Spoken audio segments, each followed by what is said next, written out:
Dear brothers and sisters, Assalamu alaikum wa rahmatullahi wa barakatuh. I would like to first thank Fathi and the rest of the board for their attendance and also spreading the word regarding the halaqa. AIS, we thought about having a halaqa weekly, and we started this January. This is the third halaqa, and the purpose of the halaqa is to foster better understanding of our religion. Allah subhanahu wa ta'ala sent us the Quran in order for us to understand and to learn, and in fostering this understanding, we should be in a better position to worship Allah subhanahu wa ta'ala, to have better relationship with Allah subhanahu wa ta'ala. As Allah is telling us in the Quran, إِنَّمَا يَخْشَى اللَّهَ مِنْ عِبَادِهِ الْعُلَمَاء. Those who fear Allah more are those who have knowledge.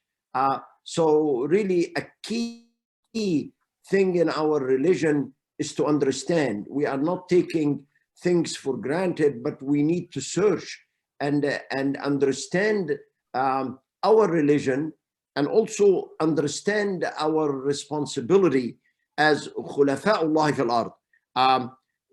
Because really Allah subhanahu wa ta'ala have creating us to be khalifa on this earth. Inni ja'ilum fil ardi khalifa. And really this successive authority will require knowledge to know our responsibilities towards Allah, our responsibility towards ourselves, our families, and our community. So that's really what we hope to achieve, and we hope we get more people to attend. And those who are attending, please spread the word. And also give us feedback. Tell us what we're doing. Maybe we need to address other topics. We need to look at other ideas to make it attractive to audience, particularly to our youth. So please give us feedback. And in the second half of this second half hour of this talk, we will have comments, discussion about the topic that I'm speaking of, but also I would like really to open the floor to get some feedback, and hopefully we will be able to be in a better position to serve our community, inshallah.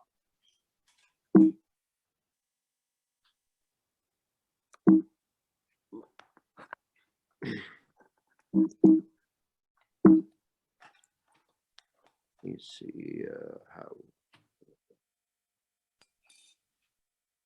When I looked at a topic, I thought that I can take only 2 ayahs of the Quran and talk about or have a commentary on Suratan-Naml, the narrative of Solomon and the ants.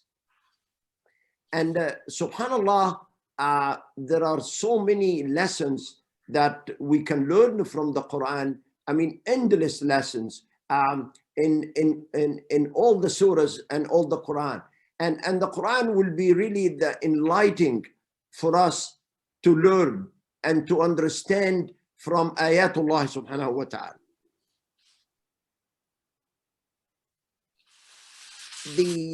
I would like to start first with the narrative in the Quran.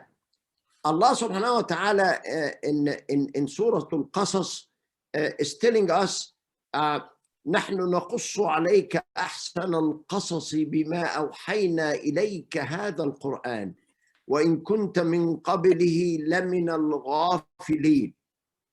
We relate to you, O Muhammad, the best of stories in what we have revealed to you of this Quran, although you were before it among the unaware. So the Quran came to the Prophet Muhammad sallallahu alaihi wasallam to make him aware of life, nature, the hereafter. And the word here is al-qasas. And really, a qasas is narratives.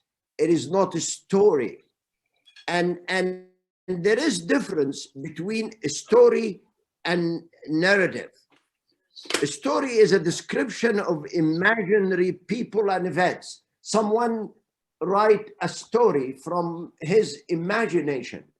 But narrative, which is in the Quran, is a story or account of a series of events that took place in a specific time and location.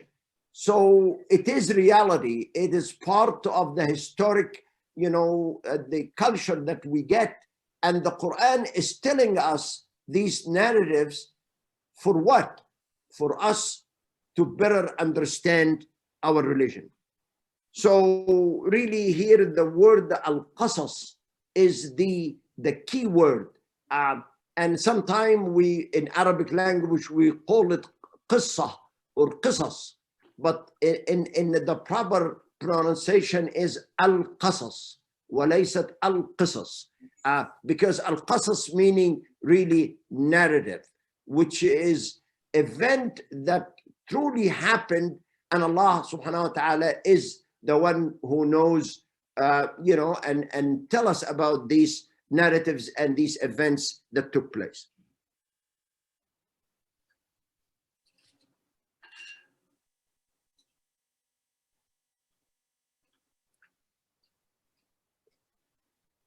I'm going to have two ayahs from Suratan-Naml.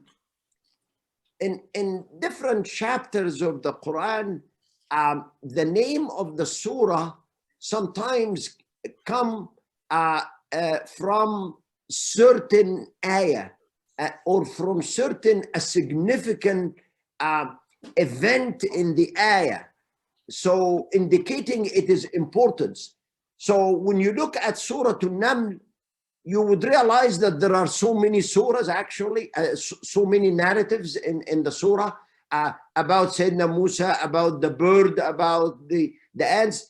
But Allah subhanahu wa ta'ala have chosen the name of this, the surah as Suratan-Naml, in my understanding, for the significance of this narrative. Suratan-Naml is the 27th chapter of the Quran.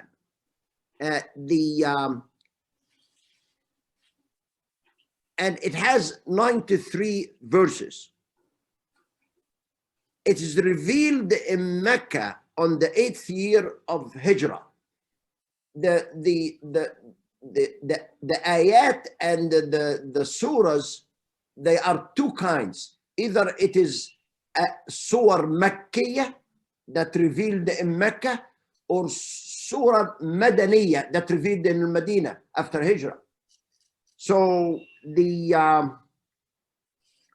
and usually the indication of Surah Makkiyah is talking a lot about the ayat of Allah subhanahu wa ta'ala. It's talking about the religion, the belief, the hereafter. And the Madaniyah is talking about a lot of issues, worldly issues, like, the inheritance and how to really conduct the business and so on.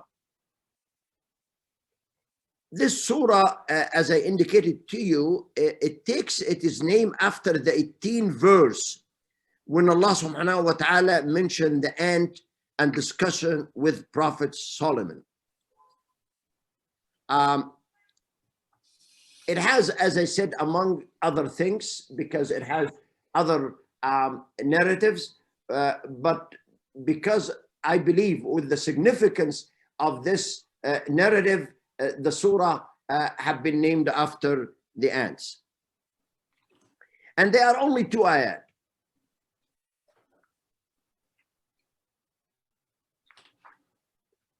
Ayah number 18 where the narrative starts, Allah subhanahu wa ta'ala said, حتى إذا أتوا على واد النمل قالت نملة يا أيها النمل ادخلوا مساكنكم لا يحطمنكم سليمان وجنوده وهم لا يشعرون. Until when they came upon the valley of the ants, an ant, only one, an ant said, "O ants," and notice said, meaning the ant talk, okay? "O ants, enter your dwellings, that you not be crushed by Solomon and his soldiers while they perceive not." And I'm gonna go over, you know, the key words. The first one is really, there is only one namla that realize, the namla, the ant, realize that there is army of soldiers coming. Only one. Could you imagine that a small little ant is able to see all this army coming in, okay? And it's only one namla, okay? So the namla qalat, meaning that the namla is communicating with other naml, because there are so many of them. There are thousands and thousands of them. So there is a way that Allah subhanahu wa ta'ala have given this small little insect the ability to communicate with the rest of the community. So the one key thing here to realize that there is only one namla that recognize the event. And then the namla is calling upon others. And the Mufassirin said how being able to one namla in very short amount of time will be able to communicate with thousands of ants. And then it gives them advice. "Udkhulu masakinakum." That's an advice. I'm calling in a way to really, if there is danger happening to the community, then one namla or one person in this community should be calling the rest of the community. Not only is gonna escape by himself or herself, but will be able to really communicate with all the community to help them out, so that they can avoid danger or they can avoid, you know, destruction. Okay. لا يحطمنكم, and the word يحطمنكم means crushing, من الحطام in the Arabic language, and it didn't say to kill you, because in the ant, when you step on the ant, you hear that sound. It's like crushing because of its cellular kind of a structure. Okay, even a very small structure, but it's a very complex cellular structure. For those who are structural engineers like Abdel-Hamid, right? So because in the story of the ants, in the story of the birds, Solomon said that to the bird, لَأَذْبَحَنَّكَ. So when you're dealing with birds, you deal with slaughtering. When you deal with ants, you deal with crushing. So that's some of the significance of the Arabic language. And then the last word really is that وَهُمْ لَا يَشْعُرُونَ, while they perceive not. And you can say, well, if Allah subhanahu wa ta'ala stops saying لَا يَحْطِمَنَّكُمْ سُلَيْمَانُ وَجُنُودُهُ, the meaning is complete. But there is additional meaning when Allah said وَهُمْ لَا يَشْعُرُونَ. Hum referred to the soldiers, meaning that the soldiers really of Solomon, they don't have the intention of hurting any other insects like ants, because simply they don't see them. And if they see them, they will avoid them, but that's not going to happen. So they will end up crushing them. So the word لا يشعرون indicating that really we should have respect to other creatures and be careful not to destroy them. And I summarize that in the in this next slide.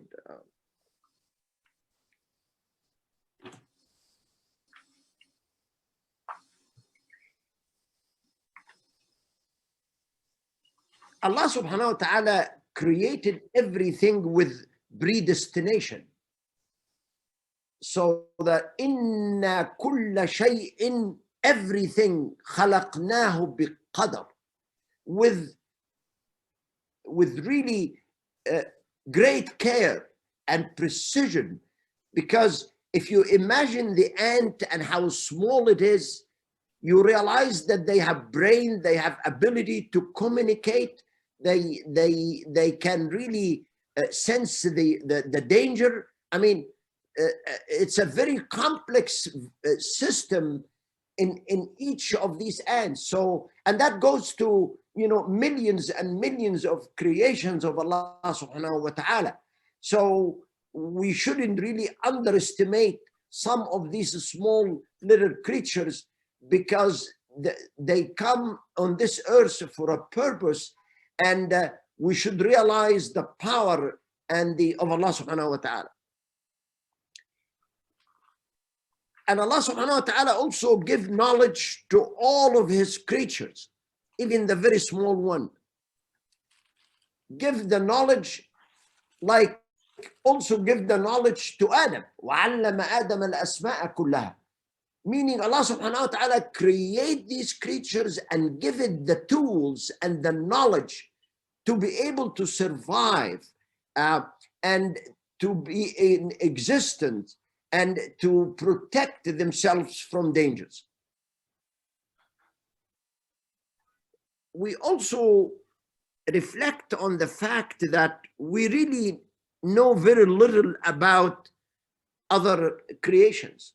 We have very limited knowledge, because this very small ant, if you ask all human beings with all this new technology and power to create only a single ant, they will not be able to do it.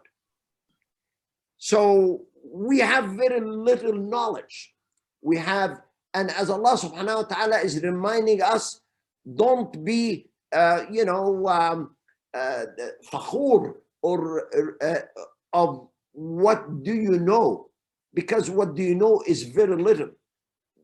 Walk on earth humbly, because you don't know much.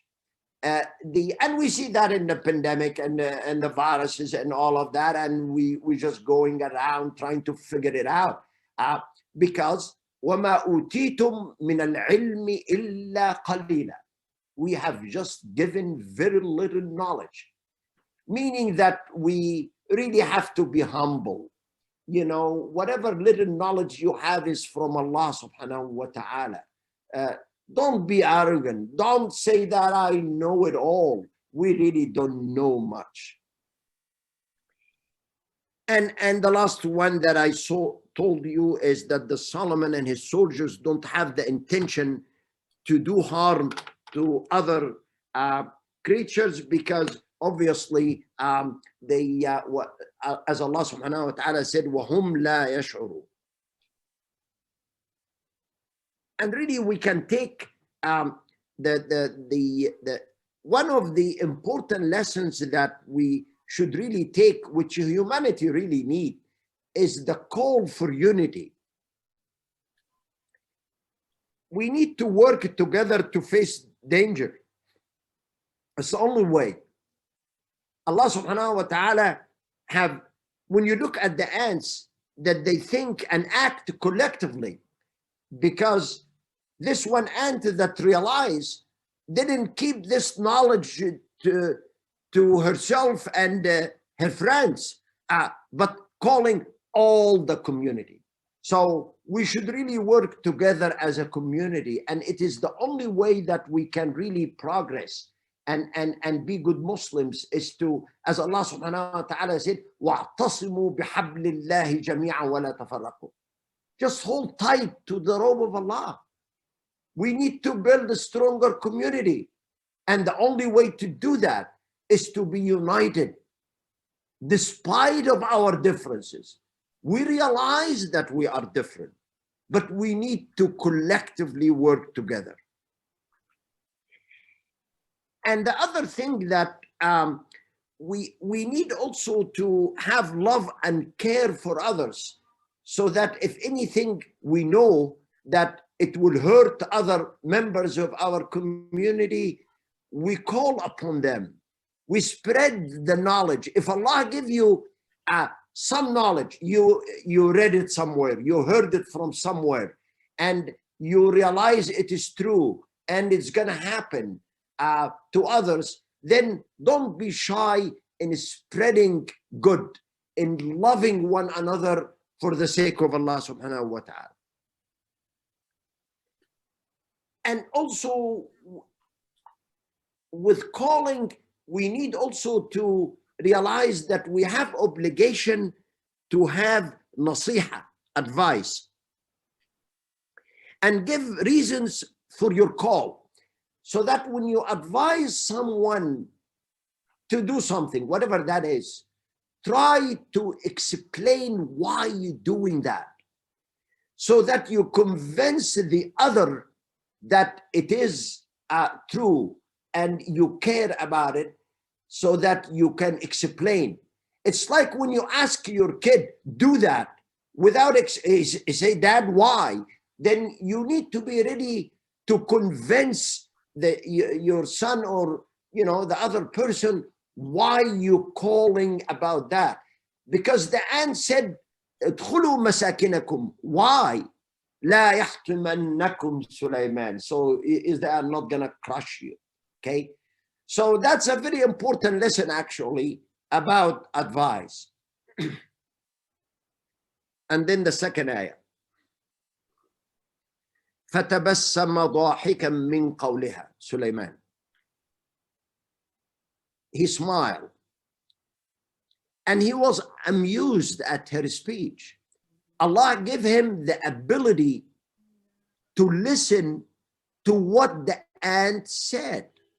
Okay, this is incredible, bounty that Allah have given Sulaiman, and giving him a lot of things. Okay. Then in the reflection of that, Sulaiman have given, in my opinion, one of the most beautiful dua in the Quran. وقال رب أوزعني, enable me to be grateful to what? أن أشكر نعمتك التي أنعمت علي وعلى والدي. He didn't forget his parents in his dua. Don't ask the bounties of Allah to yourself alone, your parents, because of what they have done to you. وعلى والدي وأن أعمل صالحا ترضاه, and to do righteousness of which you approve. And really the word tardah is a very fascinating word here. Okay. أعمل صالحا, sure, we all know that we are called to do good. Allah subhanahu wa ta'ala in many ayat in the Quran said, وَالْعَصْرِ إِنَّ الْإِنسَانَ لَفِي خُسْرٍ إِلَّا الَّذِينَ آمَنُوا وَعَمِلُوا الصَّالِحَاتِ. Always. وَمَنْ أَحْسَنُ قَوْلًا مِمَّنْ دَعَا إِلَى اللَّهِ. And then what? وَعَمِلَ صَالِحًا. But here the word tardah means that of which you approve, because we need to have the good intention to really ask Allah to accept what we do, because the mercy of Allah subhanahu wa ta'ala is to guide us to do what is good that please Allah subhanahu wa ta'ala. Okay, so the rida Allah is an ultimate goal. To achieve the approval and to achieve the rida, the satisfaction, is a very important goal. وأدخلني برحمتك في عبادك الصالحين. And enter me, admit me by your mercy, by the mercy of Allah. Because we are not, Muslims are, inshallah, we are not going to enter paradise by our action, but by the mercy of Allah subhanahu wa ta'ala. So we need always to call the mercy of Allah, that Allah shower us with His mercy. And that's a key word in any dua we do, is to call for the mercy of Allah subhanahu wa ta'ala.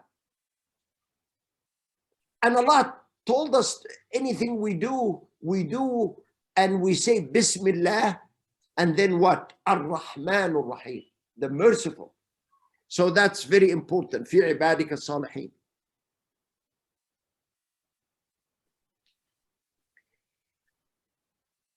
And Solomon really smiled because he was astonished from the community spirit of the ants. He smiled because he see how one ant is caring about other ants. He was really astonished. For a little ant like that would just know and escape and leave away and don't bother. So his smile is an indication of his astonishment and recognition of the event. And obviously, as I mentioned, Solomon realized the bounty of Allah that enabled him to hear the call of the ant, so that he asked Allah to enable him to thank Allah. Because really, Allah subhanahu wa ta'ala is telling us that وَلَئِن شَكَرْتُمْ لَأَزِيدَنَّكُمْ. So we need really to pay a great attention to thank Allah subhanahu wa ta'ala, and enable us to do that in the proper way. Because Allah really, they don't thank Allah in a proper way. And that's why Allah said in the Quran, وَقَلِيلٌ مِّنْ عِبَادِيَ الصَّالِحِينَ, only الشاكرين وَقَلِيلٌ مِّنْ عِبَادِيَ الشَّكُورِ. So there is only few that have the proper shukr to Allah subhanahu wa ta'ala.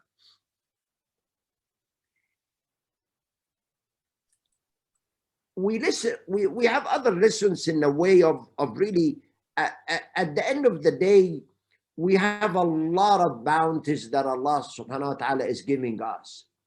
And we should look to what we got, not what we don't have. It's like, looking to have the cup full, not half empty. And in thanking Allah for this bounty, Allah subhanahu wa ta'ala will increase that to us, will give us more mercy and give us more bounties. And as I said again, the reminding of Allah subhanahu wa ta'ala is always by thanking Him. And a lot of the scholars really say that the best way to thank Allah subhanahu wa ta'ala is to really do it not only by words, altering words in dua, but also in appreciation of your acts to help others, to extend help to other members of the community, so that you will be able to demonstrate that you thank Allah for the bounties by giving to others. And that will elevate our position with Allah subhanahu wa ta'ala and give us a way of really elevating our taqwa and our relationship with Allah subhanahu wa ta'ala, so that He will accept our deeds, inshallah. and that comes to the end, and let us really, I would, we would welcome definitely any comments or any questions, inshallah.